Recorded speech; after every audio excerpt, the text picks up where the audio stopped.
네오 정말 미쳤니? 왜 저런 거지를 데려왔어? 어머니가 비명을 질렀다. 지우는 마음이 따뜻한 사람이었지만 그녀는 아직 자신이 어떤 일에 휘말린 것인지 알지 못했다. 그날 지우는 병원 근무를 마치고 집으로 돌아가는 길이었다. 기분은 썩 좋지 않았다. 몇 달째 간호사로 일하고 있었지만 병동의 분위기에는 좀처럼 적응할 수 없었다. 매일 같은 일상, 반복되는 병과 고통. 사람들의 고통을 보는 일은 전혀 즐겁지 않았다. 동료들 역시 달갑지 않은 사람들이었다. 늘 돈이나 선물, 고가의 물건 이야기뿐. 사람의 영혼이나 도덕, 연민에 대해서는 단 한 번도 말한 적이 없었다. 늦은 밤 지우는 지하철로 귀가 중이었다. 마지막 버스는 이미 떠난 뒤였고 그녀는 쓸쓸한 가을 저녁길을 따라 지하도로 내려가고 있었다. 그 순간 한 남자가 눈에 들어왔다. 낡고 더러운 옷을 입은 야윈 청년이 벽에 기대어 떨리는 손을 내밀고 있었다. 거지인가 보네. 지우는 생각했다.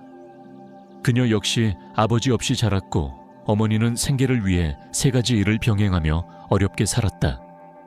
그래서였을까? 그 남자가 괜히 불쌍하게 느껴졌다. 게다가 그의 얼굴에는 묘한 온기가 있었다. 뭔가 착한 사람처럼 보였다.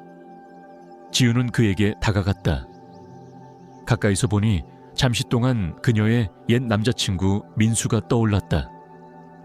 오래 사귀었지만 아프게 헤어진 사이였다. 민수야, 그녀가 조심스레 불렀다. 남자는 고개를 들듯하더니 다시 눈을 내리깔았다. 지우는 속으로 생각했다. 맞아, 그가 맞아. 민수야, 너무 창피해서 그러는 거지. 지금 모습이. 지우는 그와 다시 만나기를 은근히 바라고 있었다. 그를 사랑했지만 어머니는 달랐다. 늘 불만이었다. 가난하고 미래도 없다고 비난했고 결국 민수는 상처받고 떠나버렸다. 이런 재회도 있구나. 민수야, 난 널 알아봤어. 이렇게 다시 만나서 정말 기뻐. 지윤이 말했다. 그러자 남자는 간신히 한마디를 뱉었다. 아니요, 잘못 보셨어요. 전 민수 아니고 민수는 아니고 저는 준호예요. 그는 부끄러운 듯 고개를 돌렸다. 지우는 그를 멍하니 바라보며 이런 생각을 했다. 만약 이 사람을 집에 데려가서 엄마한테 일부러 내 남자친구야 라고 해버리면 어쩔까? 엄마는 항상 그녀의 연애를 방해하고 자기 기준에 맞는 사람만 소개하려 했다. 엉뚱한 발상이었지만 그날 지우는 너무 우울했고 오히려 그 말도 안 되는 생각이 매력적으로 느껴졌다. 그녀는 근처 가게에서 커피와 빵을 사서 그에게 건넸다. 남자는 감사 인사를 하며 허겁지겁 먹기 시작했다. 지우는 말을 이었다. 준호씨, 여기서 뭐 하고 있었어요? 왜 일 안 해요? 집은요? 남자는 당황하며 대답했다. 말하기 좀 그렇네요. 엄마가 술을 좋아하고 새아버지는 폭력적이었어요. 저도 맞고 엄마도 맞고 결국 둘 다 저를 내쫓았어요. 신분증도 없고 그래서 어디 취직도 못하고 그냥 떠돌면서 살아요. 그의 이야기에 지우는 마음이 무너지는 듯했다. 이 불쌍한 사람, 인생이 얼마나 가혹했던 걸까? 그녀는 충동적으로 말했다. 저랑 같이 가요. 밥 먹고 씻고 푹 자요. 단 한 가지 조건 있어요. 엄마한테는 제 남자친구라고 말해야 해요. 안 그러면 절대 집에 못 들어가요. 저 좀 도와주세요. 대신 저도 도와드릴게요. 엄마가 절 누구랑도 못 만나게 하거든요. 자꾸 이상한 사람만 소개하려 하고. 그는 잠시 망설이더니 말했다. 일부러 거지인 저를 데려가서 엄마에게 복수하려는 거예요. 그 아이디어 좀 이상한데요? 하지만 당신 정말 착하네요. 좋아요, 동의할게요. 여긴 너무 춥고 따뜻한 데 가고 싶었어요. 그 말에 지우는 갑자기 마음이 환해지는 듯했다. 감정이 풍부하고 감성적인 그녀에게는 사랑이 전부였다. 돈 많은 남편, 그런 건 중요하지 않았다. 진심과 공감, 그것이 무엇보다 소중하다고 믿었다. 혹시 이 사람이 내 운명일 수도 있어. 그녀는 다짐했다. 그냥 엄마한테 말해버리자. 내 남자친구라고. 될 대로 되라지. 지우는 놀란 준호를 팔짱 끼고 집으로 향했다. 지하도의 사람들은 그 모습을 경악하며 바라보았다. 지은의 어머니 영숙 씨는 예상대로 그 광경을 전혀 반기지 않았다. 딸과 함께 들어선 낯선 남자의 모습에 그녀는 눈이 휘둥그레졌다. 그녀는 오랫동안 고혈압을 앓아왔고 예전에는 심지어 심근경색도 한 번 겪은 적이 있었다. 의사들은 그녀에게 심장 판막 수술이 필요하다고 했지만 그 수술비는 감당하기 어려운 수준이었다. 삶은 그녀에게 그다지 기쁨이 아니었다. 그녀가 유일하게 바라는 것은 단 하나, 지훈이 부유하고 행복한 삶을 사는 것이었다. 평생을 허리 휘도록 일하며 살아온 영숙 씨는 딸만큼은 고생하지 않기를 바랐다. 젊은 시절 그녀는 한 남자를 진심으로 사랑했지만 배신당했고 그 결과 홀로 아이를 낳아 길러야 했다. 그녀의 이상적인 행복은 딸이 호화로운 집에서 멋진 사업가와 결혼해 사는 모습이었다. 그랬다면 이제 마음 편히 죽어도 여한이 없을 터였다.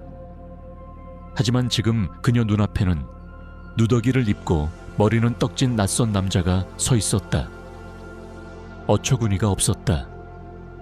딸이 도대체 왜 저런 사람을 데려온 건지 이해할 수 없었다. 그 분노는 얼굴에 그대로 드러났고 표정은 놀라움에서 점점 분노로 바뀌었다. 지우는 애써 그런 어머니의 표정을 외면하며 당당하게 말했다. 엄마, 인사해. 이분은 준호 씨야. 내 남자친구고 이제 우리랑 같이 살 거야. 갈 데가 없대. 엄마, 괜찮지? 그녀는 준호를 바라보며 힘차게 말했다. 뭐해? 어색하게 서 있지 말고 들어와. 집처럼 편하게 있어. 어머니는 이를 악물고 중얼거렸다. 얘야, 제발 좀 이런 부류는 그만 좀 데려와라. 우리 집이 무슨 자선시설이냐. 그녀는 어깨를 푹 떨어뜨리며 자기 방으로 들어가 버렸다. 지우는 감자와 버섯을 듬뿍 넣어 감자볶음을 만들어 저녁 식사를 준비했다. 그녀와 준호는 따뜻한 식사를 함께 나누었고 지우는 그를 욕실로 안내해 샤워를 하게 했다. 그의 더러운 옷은 세탁기에 넣고 잠자리를 마련해 주었다. 여기서 자요. 저기 접이식 침대 펼쳐둘게요. 금방 이불 깔아드릴게요. 준호는 뜨거운 물줄기를 맞으며 샤워를 했다. 그 순간 그는 속으로 생각했다. 이게 얼마나 대단한 행복인지. 따뜻한 물에 씻고 깨끗한 이불에서 자는 것, 이런 게 사람 사는 거지. 잠자리에 들기 전 그는 지훈을 바라보며 진심으로 말했다. 정말 고마워요. 천사 같아요. 편안한 밤 되세요. 며칠 사이 준호는 금세 집에 익숙해졌다. 지훈의 따뜻한 배려가 그에게 큰 위로가 되었다. 그녀는 밝고 환한 미소를 지닌 사람이었고 사람의 마음을 끌어당기는 묘한 매력이 있었다. 두 사람은 잘 통했고 시간 가는 줄 모르고 이야기꽃을 피웠다. 준호는 집안일을 적극적으로 도왔다. 오래전에 떨어져 있던 빨랫줄 고정 장치를 고치고 부엌에 삐걱이는 찬장문을 정비했으며 흔들리던 의자도 단단히 고쳐놓았다. 지우는 일 끝나고 집에 돌아가는 길이 설레기 시작했다. 준호가 기다리고 있어. 그러던 어느 날 둘은 평소처럼 함께 드라마를 보며 담소를 나누고 있었다. 그런데 갑자기 지훈이 얼굴을 찡그리며 소리를 질렀다. 아, 놀란 준호가 달려와 물었다. 지윤 씨, 왜 그래요? 어디 아파요? 그녀는 다리를 움켜잡고 말했다. 종아리에 쥐가 났어요. 너무 아파. 오늘 너무 많이 돌아다녔나 봐요. 준호는 그녀의 슬리퍼를 벗기고 조심스럽고 부드럽게 발을 주물렀다. 그러고는 다른 발도, 이어서 종아리도 부드럽게 마사지했다. 고통은 점차 사라졌고 쥐는 풀렸다. 지우는 감탄했다. 너무 편안해. 그는 조심스레 그녀 옆으로 다가와 그녀를 바라보다가 입을 맞추었다. 그녀는 순간 당황하며 말했다. 준호야, 우리 그냥 가짜 커플이잖아. 그는 낮은 목소리로 계속 그녀를 쓰다듬으며 속삭였다. 나도 그렇게 생각했는데 이제 진짜로 사랑하게 됐어. 지훈아, 널 정말 원해. 넌 내 인생 최고의 사람이야. 나 같은 사람한테 이런 인연이 생기다니. 만약 네가 싫다면 말만 해. 당장 떠날게. 하지만 이미 늦었다. 지훈은 마음을 온전히 열었고 그들은 서로를 꼭 껴안으며 긴 밤 속으로 스며들었다. 그날 이후 두 사람은 완전히 사랑에 빠졌다. 집 안을 가득 메운 어머니의 잔소리도 이제는 그다지 거슬리지 않았다. 준호는 지윤을 사랑했고 지윤 역시 준호 없이는 살 수 없다는 확신이 들었다. 이게 바로 진짜 사랑이구나. 지윤은 생각했다. 어쩜 이렇게 마음이 따뜻하고 편안하지? 그녀는 어머니에게 이 사랑을 인정받고 싶었다. 그러나 어머니는 여전히 단호했다. 얘야, 제발 정신 좀 차려라. 너랑 그 사람 아무 미래도 없어. 거지나 다름없는 사람이야. 집도 없고 신분증도 없어. 넌 대체 무슨 생각으로 이런 사람을 데려온 거니? 일주일 안에 나가게 해. 지우는 아프게 받아들였다. 준호는 매일같이 영숙 씨를 돕고 수리를 하고 집안일을 나눠 했지만 그녀는 마음을 열지 않았다. 오히려 날카로운 말로 그를 찌르기 일쑤였다. 그렇게 시간이 흘러 일주일이 지나도 준호는 떠나지 않았다. 그에 대한 지훈의 마음은 더 깊어졌고 그 역시 그 집에 점점 자리를 잡아갔다. 결국 어느 날 영숙 씨는 마음을 굳혔다. 그날 지훈은 병원에서 당직이라 집을 비웠다. 영숙 씨는 준호를 불러내어 말했다. 잘 들어, 젊은이. 우리 지훈이는 말이야. 좀 덜렁거리고 감정에 쉽게 휩쓸리는 애야. 너랑 그냥 장난삼아 사귀는 거지. 진심이 아니야.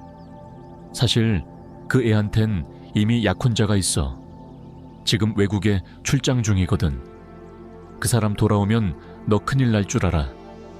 그 전에 조용히 나가. 준호는 그 말을 듣고 충격을 받았다. 고개를 들어 그녀를 바라봤지만 그녀는 눈 하나 깜빡이지 않았다. 그의 가슴은 무너져 내렸다. 설마 그럴 리가. 하지만 왜 어머니가 거짓말을 하겠어? 그는 갈등했다. 지우는 그렇게까지 나를 사랑한다고 했는데 어머니는 정반대의 말을 한다. 마음이 두 갈래로 갈라졌다.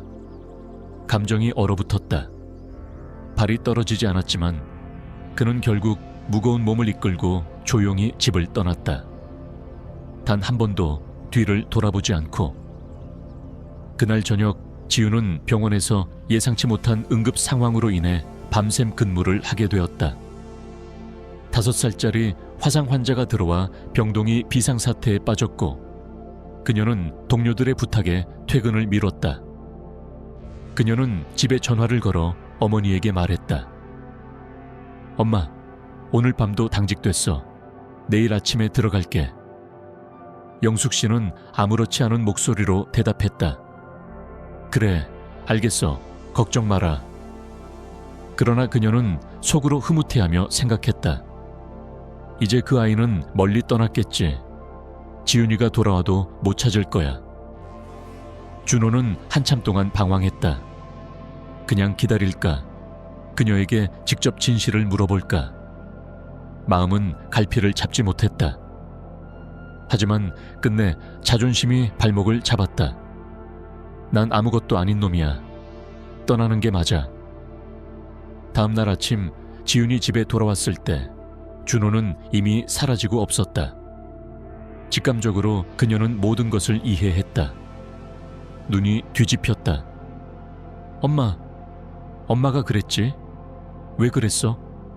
난 그 사람을 사랑했단 말이야. 지금 어디 있는지도 몰라. 어떻게 이럴 수가 있어? 어머니는 대답하지 않았다. 맨날 나한테 뭐든 다 덮어씌우더라.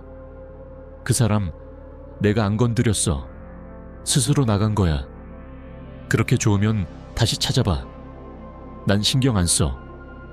지우는 절망에 빠졌다. 그 사람이 그냥 떠났을 리 없어. 다 잘 되고 있었는데 엄마가 무슨 짓을 한 거야. 눈물은 멈출 줄 몰랐다. 그녀는 가방도 던져놓은 채 다시 밖으로 뛰쳐나갔다. 처음 그와 만났던 지하도로 달려갔다. 눈을 휘둥그레 뜨고 주변을 둘러보았다. 거기 있을지도 모른다는 희망으로 노숙자들과 상인들에게 물어보았다. 그러나 누구도 그를 본 사람이 없었다. 비가 쏟아졌다. 낙엽은 흩날리고 바람이 세차게 불었다. 하지만 그녀는 그것조차 느끼지 못한 채 거리를 헤매고 또 헤맸다. 그날 밤 지우는 완전히 젖은 차에 돌아왔고 다음 날부터 심한 열에 시달렸다. 며칠 동안 끙끙 앓았고 고열에 시달리며 준호의 이름을 중얼거렸다. 현실을 받아들일 수 없었다. 3주 뒤 그녀는 아침마다 극심한 구토를 겪었다. 간호사로서 그녀는 즉시 알아차렸다. 임신이었다. 그 순간 지우는 머리를 감싸쥐었다. 상황은 악몽 같았다. 아이의 아버지는 행방불명된 노숙자. 어머니는 간신히 그녀를 참아주는 정도였고 임신 사실을 알게 되면 아예 집에서 쫓아낼지도 모른다. 앞으로 어떻게 살아야 할지 아무런 계획도 없었다. 하지만 마음 한켠에선 또렷한 목소리가 들렸다. 이 아이는 준호의 아이야. 그의 피와 살이야. 이 아이는 내 전부야. 그녀는 매일 아침과 저녁으로 처음 만났던 지하도를 찾아갔다. 혹시라도 준호가 돌아올까 싶어서 지나가는 노숙자들, 상인들, 경찰에게도 묻고 또 물었다. 하지만 돌아오는 대답은 항상 같았다. 그 사람 한동안 못 봤어요. 어느 날 그녀는 누군가의 뒷모습을 보고 달려가 소리쳤다. 준호야, 준호 맞지? 돌아온 거야? 그 남자가 돌아섰지만 전혀 모르는 사람이었다. 저기요, 누구세요? 낯선 얼굴, 낯선 눈빛. 지우는 무너졌다. 그의 이름을 부르며 울음을 터뜨렸다. 그녀는 점점 더 불안정해졌고 어느 날 심각한 결심을 했다. 병원에 가서 모든 검사를 마친 뒤 그녀는 조용히 산부인과 수술실 앞 의자에 앉아 있었다. 자신이 무슨 짓을 하려는지 이제는 알고 있었지만 다른 길이 보이지 않았다. 하지만 막 수술대에 누워 준비하던 그 순간 머릿속을 강하게 스치는 목소리가 있었다. 무슨 짓을 하는 거야? 지금 이 아이를 없앤다면 준호의 마지막 흔적을 내가 직접 지워버리는 거야. 그녀는 벌떡 일어나 깜짝 놀란 의사에게 소리쳤다. 안 할래요. 죄송해요. 다시 생각해봤어요. 의사는 안도의 한숨을 쉬며 말했다. 잘하셨어요. 아직 젊고 건강하니 다음 주부터 산전 진찰 시작합시다. 너무 늦추지 말고요. 그날 밤 지우는 힘들게 집에 돌아왔다. 현관문을 여는 순간 기름에 튀겨지는 생선 냄새가 코를 찔렀다. 그녀는 입을 틀어막고 욕실로 달려가 구토를 참지 못했다.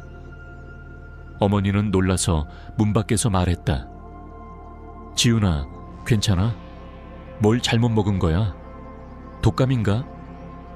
잠시 후 지윤이 문을 열고 나왔다. 얼굴은 창백했고 눈갠 눈물이 고여 있었다. 그녀는 어머니를 똑바로 바라보며 단호하게 외쳤다. 엄마, 나 임신했어. 준호 아이야. 그런데 엄마가 그 사람 쫓아냈지. 이제 우리 아이는 아빠 얼굴도 모르고 자라게 될 거야. 엄마, 그거 원했지? 어머니는 아무 말도 못했다. 지우는 눈물을 훔치며 방으로 들어가 문을 쾅 닫았다. 영숙 씨는 부엌으로 가서 약통을 열었다. 손이 떨렸다. 바보 같은 짓 했어. 그 아이, 준호, 사실 괜찮은 사람이었어. 술도 안 하고 손재주도 있고 지윤이도 정말 행복해 보였는데 내가 다 망쳐놨어. 그녀는 그날 밤 처음으로 잠을 이루지 못했다. 지윤은 점점 자신을 닫아갔다. 어머니와는 거의 말을 하지 않았고 하루 종일 방 안에만 틀어박혀 있었다. 눈물이 쏟아지고 싶을 땐 배를 어루만지며 속삭였다. 괜찮아. 엄마가 있어. 널 지켜줄게. 우리 둘이니까 충분해. 그녀는 매일 병원에 출근했고 말수가 줄었다. 동료들은 수군거렸다. 지훈이 애인도 없이 임신했대. 거지랑 놀다 생긴 애 아냐? 누군가는 대놓고 웃었고 누군가는 측은하게 바라보았다. 하지만 그녀 곁에는 단 한 사람, 진심으로 그녀를 이해해주는 이가 있었다. 산부인과 전문의 유필중 선생님. 그가 진료실에서 말하곤 했다. 지윤 씨, 아이를 갖는 건 여성에게 가장 아름다운 선물입니다. 지금은 힘들겠지만 아기가 태어나면 모든 고통이 사라질 거예요.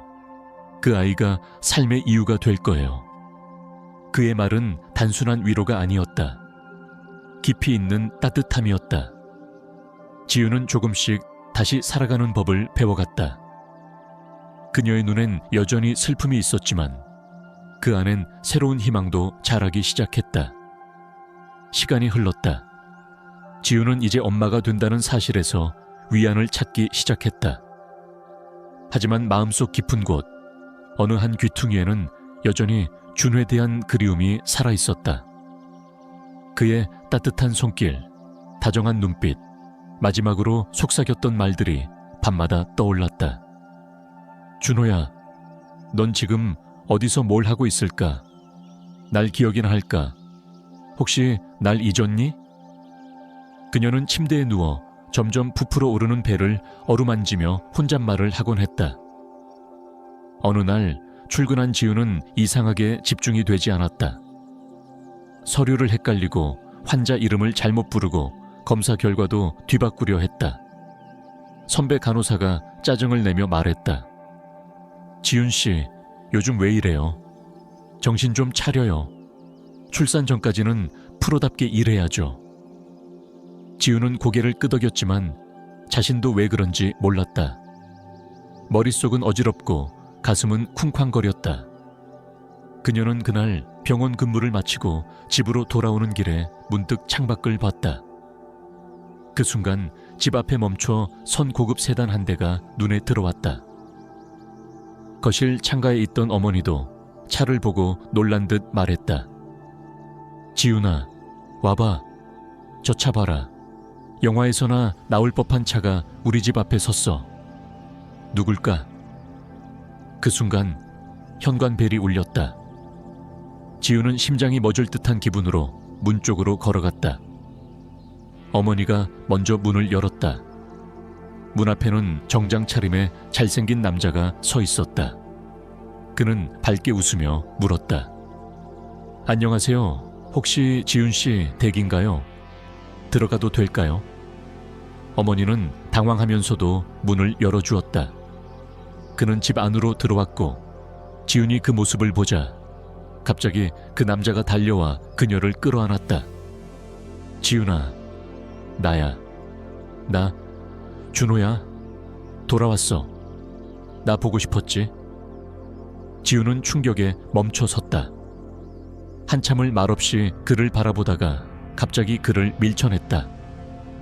보고 싶었다고. 너 어떻게 그런 말을 해? 넌 그날 엄마 말만 듣고 떠났잖아. 나한텐 단 한마디도 묻지 않았어. 진심인지 사실인지. 그냥 믿고 떠났잖아. 어디 있었던 거야? 왜 아무런 소식도 없었어?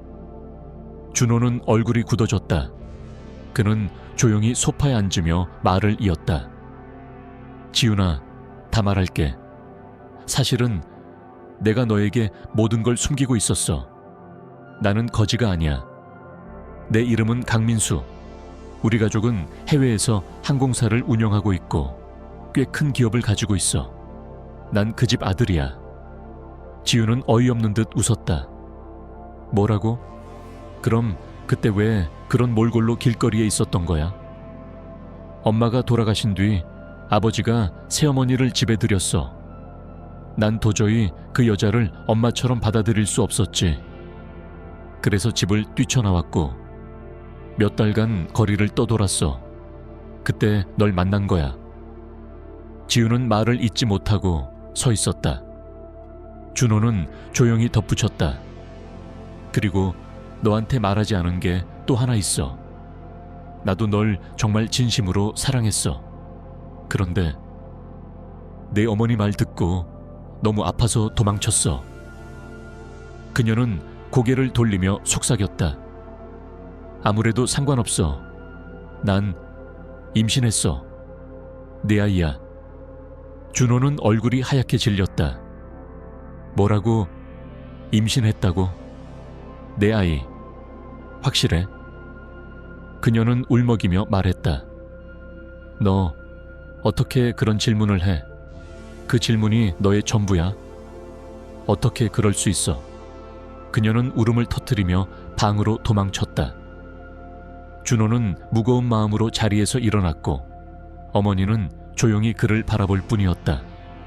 그는 말없이 문을 닫고 나갔다. 그 후 2주일 동안 지우는 아무것도 할 수 없었다. 아무 말도 하지 않고 아무 연락도 받지 않았다. 마음속은 쓰라렸고 후회와 그리움이 동시에 밀려들었다. 한편 영숙 씨는 모든 것을 바로잡기로 결심했다. 그녀는 주변 인맥을 통해 강민수 가족의 집 위치를 알아냈고 지훈에게는 거짓말을 했다. 지훈아, 나 병원 좀 다녀올게. 옆 도시에서 유명한 심장 전문의가 온대. 혹시 수술 안 하고도 방법이 있을까 싶어서.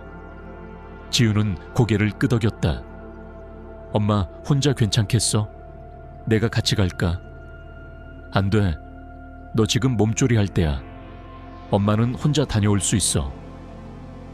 영숙 씨는 어렵게 강민수의 저택 앞에 도착했다.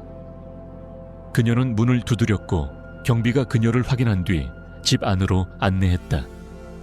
집 안 응접실에서 만난 사람은 다름 아닌 민수의 아버지 강 회장이었다.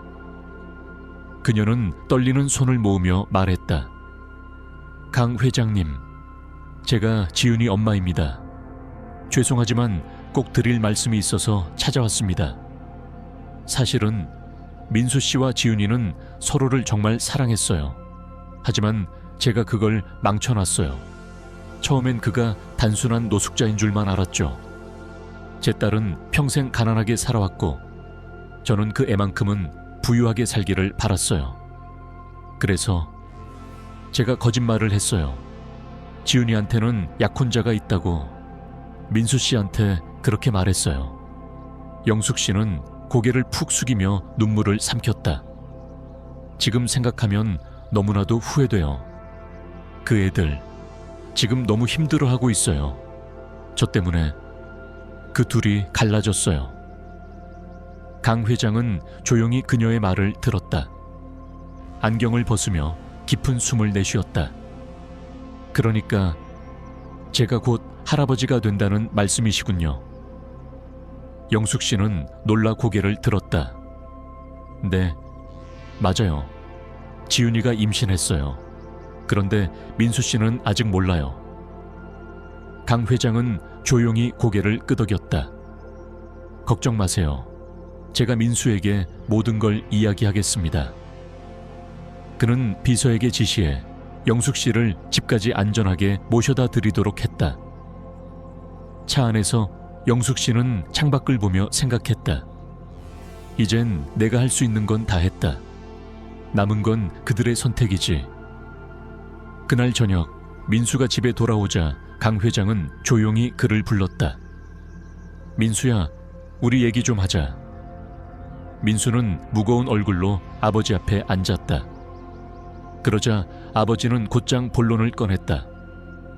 오늘 너의 장모 될 분이 집에 다녀가셨다. 모든 걸 이야기하셨어. 민수는 놀랐다. 장모요? 지윤이 어머니가요? 무슨 이야기요? 지윤 씨는 지금 너의 아이를 품고 있다. 임신 중이야. 그런데 넌 그걸 믿지 않았지. 네가 믿은 건 그녀의 진심이 아니라 오해와 거짓말이었어. 민수는 눈을 감았다. 목이 메었다.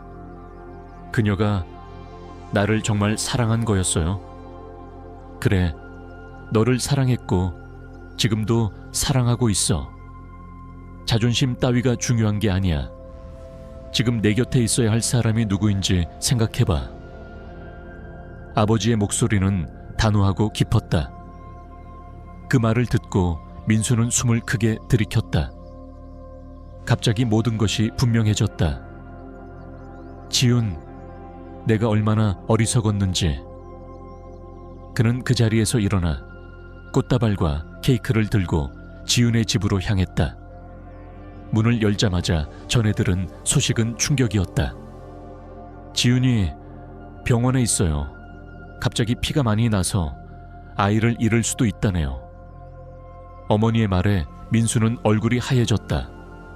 그는 말도 없이 병원으로 달려갔다.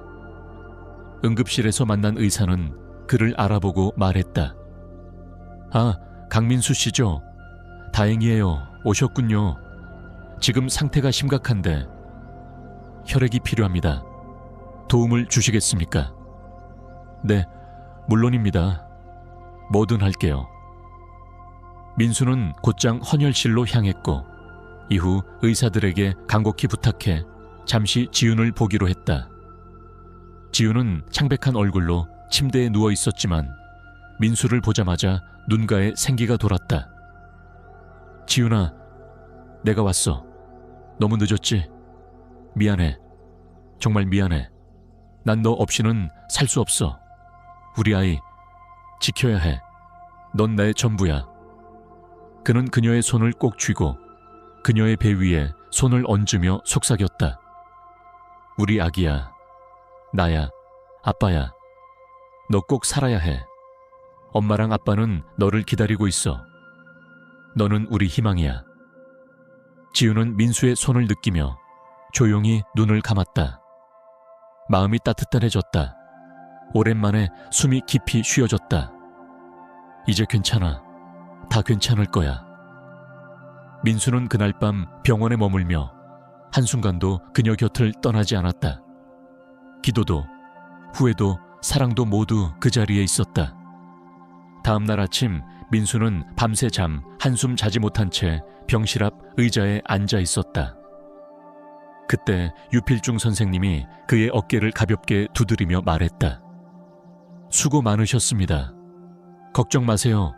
지금은 위기는 넘겼습니다. 유산의 위험은 사라졌어요. 지윤 씨는 안정이 필요하고 당분간 병원에 입원해 계셔야 해요. 그 말을 듣자 민수는 안도의 한숨을 쉬며 눈물을 훔쳤다. 그는 곧바로 병원에 요청해 지윤을 위한 1인실을 마련했고 과일과 건강식, 필요한 물건들을 챙겨다 주었다. 매일같이 그녀의 손을 잡고 책을 읽어주고 마사지도 해주며 정성을 다했다. 지윤은 처음엔 믿기지 않는 듯 그를 바라보았다. 정말 다시는 안 돌아올 줄 알았어. 너무 많이 미워했는데 이젠 그런 감정도 없어. 그냥 네가 있어서 다행이야. 민수는 그녀의 이마에 키스하며 속삭였다. 이젠 절대 너를 떠나지 않을게. 우리 아기도 너도 내가 끝까지 지킬 거야. 시간이 흐르면서 지윤의 상태는 점차 호전되었고 그녀의 얼굴에도 다시 생기가 돌기 시작했다. 민수는 틈나는 대로 병원을 들렀고 그녀를 돌보며 날마다 그녀 곁에 있었다. 이 소식을 들은 어머니 영숙 씨도 조금씩 마음을 열기 시작했다. 처음엔 꿋꿋한 채했지만 곧 다시 부엌에서 그녀만의 방식으로 사랑을 표현하기 시작했다. 지윤을 위해 보양식을 만들고 따뜻한 물을 준비해 주었다. 민수는 결국 지윤을 자신이 사는 저택으로 데려가고 싶다고 제안했다. 처음엔 지윤이 강하게 반대했다. 난 그런데 살 사람이 아니야. 게다가 엄마도 있고. 하지만 민수는 단호했다. 엄마는 내가 잘 돌볼 수 있어. 그리고 너는 내 아내가 될 사람이야. 우리 아이도 곧 태어나잖아. 널 안전하게, 편하게 지켜주고 싶어. 결국 지윤은 승낙했다. 민수와 그의 아버지 강 회장은 그녀를 위해 따뜻하고 아늑한 방을 준비했고 모든 것이 정성스럽게 갖추어졌다. 한편 영숙 씨도 강 회장의 도움으로 남쪽의 한 고급 요양원에 입소하게 되었다. 고된 삶을 살아온 그녀는 처음으로 자신을 위한 시간을 가질 수 있었고 치료와 휴식을 통해 점점 건강을 회복해 나갔다. 처음엔 거부감이 있었지만 시간이 지나자 그녀는 마음의 평온을 찾기 시작했다. 이제는 나도 좀 쉬어도 되겠지. 이제 딸이 행복하니까. 몇 주가 흐르고 어느 날 지윤은 마지막 임신 주차에 초음파 검사를 위해 병원을 찾았다. 곁에는 언제나처럼 민수가 함께했다. 유필중 선생님이 웃으며 화면을 살펴보다가 갑자기 말했다. 축하합니다. 한 명이 아니라 두 명입니다. 쌍둥이에요. 한 명은 남자, 한 명은 여자. 지윤은 입을 틀어막고 외쳤다. 쌍둥이요. 제가 그동안 몇 번이나 초음파를 했는데 아무도 그런 말 안 했는데요.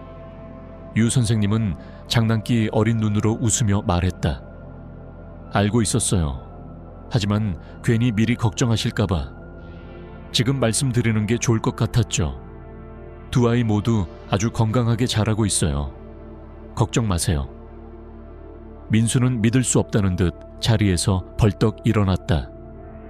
쌍둥이, 우리 두 아이를 가지게 된 거야. 와, 세상에. 그는 지윤을 꼭 껴안고 돌며 웃었고 병원 복도를 지나가는 간호사들까지 미소를 지었다. 집에 돌아온 뒤 이 소식을 들은 영숙 씨는 한숨을 내쉬며 중얼거렸다. 이제 두 명이나 돌봐야 하네. 아이고, 일이 더 많아졌네. 하지만 그녀의 입꼬리는 올라가 있었다. 손주를 기다리는 기쁨이 그 모든 걱정을 덮어주었다. 시간은 빠르게 흘렀고 지윤의 배는 점점 더 불러왔다. 어느새 출산 예정일이 다가오자 민수는 매일 초조함을 감추지 못했다. 그는 출근 중에도 휴대폰을 수시로 확인했고 조금이라도 아내가 이상을 느끼면 곧바로 차를 돌려 달려왔다. 출산 당일 지윤은 갑작스러운 진통으로 병원에 실려갔다. 민수는 얼굴이 하얗게 질린 채 그녀의 손을 꼭 붙잡고 있었고 유필중 선생님은 그 모습을 보며 단호하게 말했다. 민수 씨, 심호흡하세요. 당황하시면 안 됩니다. 지윤 씨는 강한 분이고 아이들도 튼튼해요. 우리가 함께 도울 겁니다. 긴장된 몇 시간 후 병실에서 아기들의 울음소리가 터져 나왔다. 지윤은 두 손으로 두 아이를 안으며 눈물을 흘렸다. 이렇게 작고 이렇게 소중할 수가. 우리 아기들 고마워. 민수는 그녀 옆에 앉아 눈시울을 붉히며 말했다. 지윤아, 너 정말 대단해. 고마워. 나한테 이런 기적 같은 날을 선물해줘서. 유 선생님이 다가와 조용히 미소 지으며 말했다. 기억하세요? 제가 말씀드렸죠. 아이가 태어나면 모든 문제가 작아 보일 거라고. 지금 어떠세요? 지우는 고개를 끄덕이며 속삭였다. 네, 선생님 말씀 그대로예요. 정말 그래요. 고맙습니다. 병원에서의 며칠이 지나고 아이들은 건강하게 퇴원할 수 있게 되었다. 집으로 돌아온 가족은 작은 환영회를 열었고 민수의 아버지 강 회장부터 요양에서 돌아온 영숙 씨까지 모두 한자리에 모였다. 영숙 씨는 두 손주를 품에 안고 눈물을 훔쳤다. 이제야 마음이 놓인다. 그래, 이런 게 진짜 행복이지. 며칠 후 아이들의 돌잔치 겸 세례식이 열렸다. 동네 사람들과 지인들이 모두 모였고 모두가 축하의 말을 건넸다. 과거 지훈을 뒷담화하던 이웃들도 이제는 그녀를 부러움 섞인 눈으로 바라보았다. 어떻게 이런 인생 역전이 있을 수 있지? 그러게 말이에요. 근데 다 자기 힘으로 해낸 거잖아요. 진짜 멋지다. 지우는 그런 말들에 신경 쓰지 않았다. 그녀는 그저 남편과 아이들, 그리고 가족들과 함께 있는 지금 이 순간이 그 무엇보다 소중했다. 그녀는 두 아기를 품에 안고 창밖을 내다보았다. 햇살은 따뜻했고 나무십 사이로 부는 바람은 부드러웠다. 이제야 진짜로 숨을 쉴 수 있어.